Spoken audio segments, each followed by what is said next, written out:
Hello everybody, I'm JackieKCooper and this is my entertainment rundown.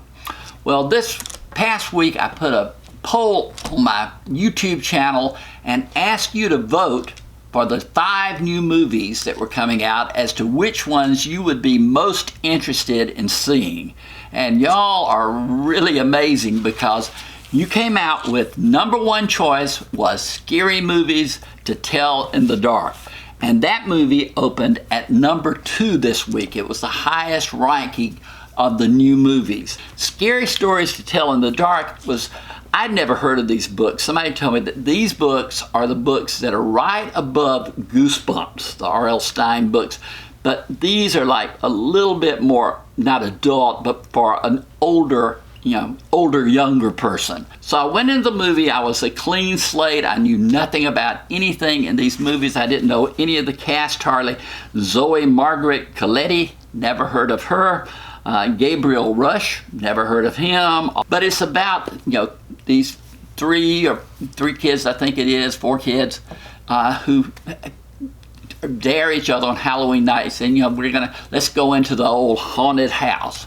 And you're in the audience saying, don't go in the haunted house. They go in the haunted house, and then you're like, don't go down in the basement. They go down in the basement.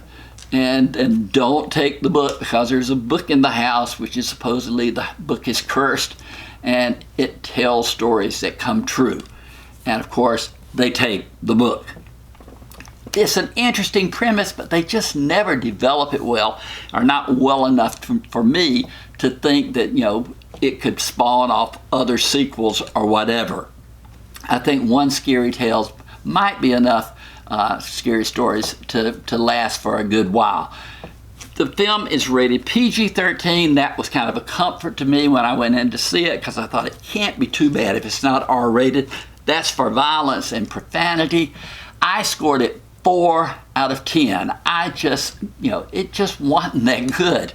It wasn't terrible, on 2 or 3 level, but wasn't even average. So then I went to see Dora and the Lost City of Gold, and that movie came in at #4 on the box office. And so many people had written and said, I wonder if they're going to be able to capture the same flavor of the TV series that, a lot of people watched. I never watched that TV series. My wife watched it with our boys, and our grandchildren, but no, I never watched it. So I didn't know if they were sticking straight to the plot of the TV series or not.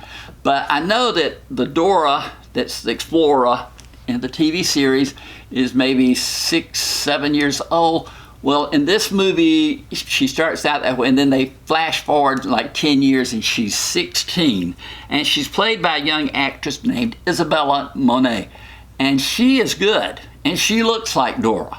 And then Diego is played by Jeff Wahlberg. Dora's parents are played by Eva Longoria and Michael Peña. But also in the film, I have to tell you this because for Dora people, this is really important.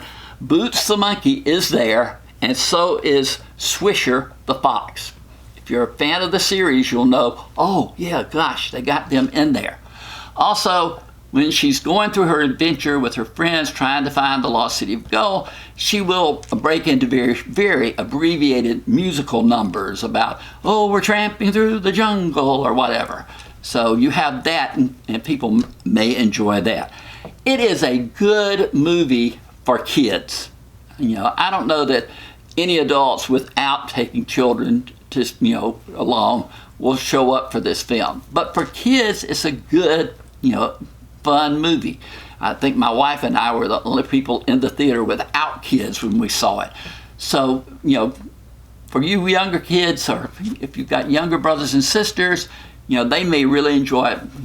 Go out there and take them to see it. But it's rated PG, just for mild, comic violence. And I scored it 6 out of 10. Like I said, it's a good, solid kids movie. It plays to its audience. So that's important. But those were your #1 and #2 movies that you voted for. I really like getting your input like that. And we may try that with the other movies as they come out. So if you get a chance, hit that subscribe button so you'll be aware of all of our videos that are coming to you. But for now, this has been my entertainment rundown.